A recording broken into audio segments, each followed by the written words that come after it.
নমস্কার বন্ধুরা, আজ আমি নোটে শাকের নিরামিষ তরকারি রান্না করে দেখাবো। এই তরকারিটা যারা নিরামিষ খেতে পছন্দ করেন, নিরামিষ দিনে রান্না করে অবশ্যই খেয়ে দেখবেন আর আমাকে কমেন্ট করে জানাবেন কেমন লাগলো খেতে তরকারিটা। নোটে শাকের তরকারি করার জন্য আমি এক আটি নোটে শাক নিয়ে ভালো করে কেটে বেছে নিয়ে ধুয়ে রেখে দিয়েছি।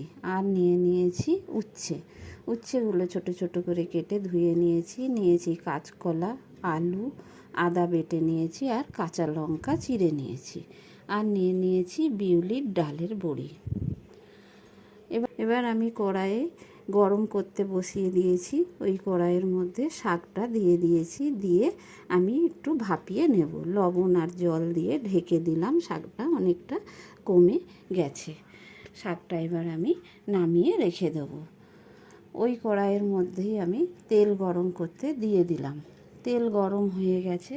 ভালো করে খুন্তি দিয়ে তেলটা কড়াইয়ের চারপাশে ছড়িয়ে দিলাম। দিয়ে এবার আমি দিয়ে দিচ্ছি ডালের বড়িগুলো। বড়িগুলো খুব ভালো করে ভেজে নিতে হবে। লাল লাল করে ভেজে তুলে নেব। বড়ি ভাজা হয়ে গেছে, তুলে নিয়েছি। ওই তেলের মধ্যেই দিয়ে দিয়েছি কেটে রাখা উচ্ছেগুলো আর দিয়ে দিয়েছি লবণ আর হলুদ। দিয়ে উচ্ছেগুলো ভেজে নেব। উচ্ছেগুলো হালকা করে ভাজবো, খুব বেশি ভাজবো না। ভেজে তুলে রেখে দিয়েছি।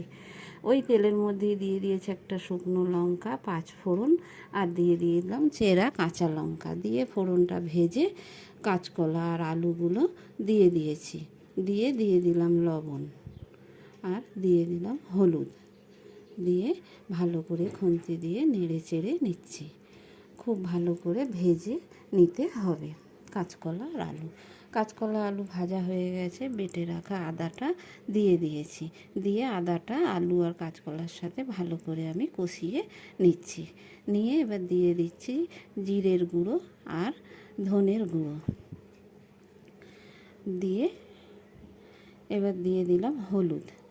দিয়ে ভালো করে একটু ভেজে নিতে হবে মশলাটা সবজির সাথে।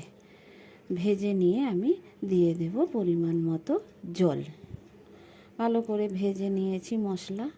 নিয়ে এবার দিয়ে দিচ্ছি পরিমাণ মতো জল দিয়ে ভালো করে আমি নেড়ে চেড়ে নিচ্ছি। নিয়ে আমি কিছুক্ষণের জন্য ঢেকে দেব। আর দিয়ে দিলাম বড়িগুলো।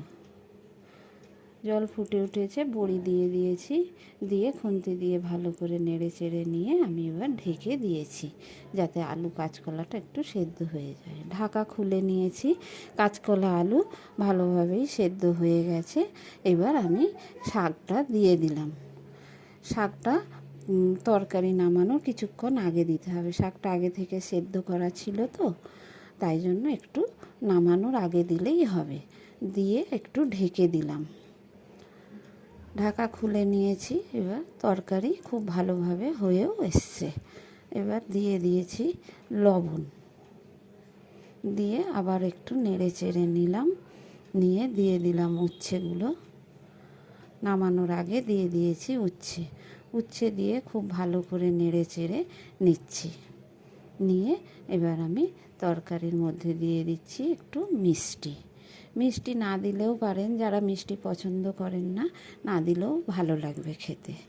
মিষ্টি দিয়ে নেড়ে চেড়ে নিয়েছি। শাকের তরকারি আমার হয়ে গেছে। এবার আমি নামিয়ে নিয়েছি।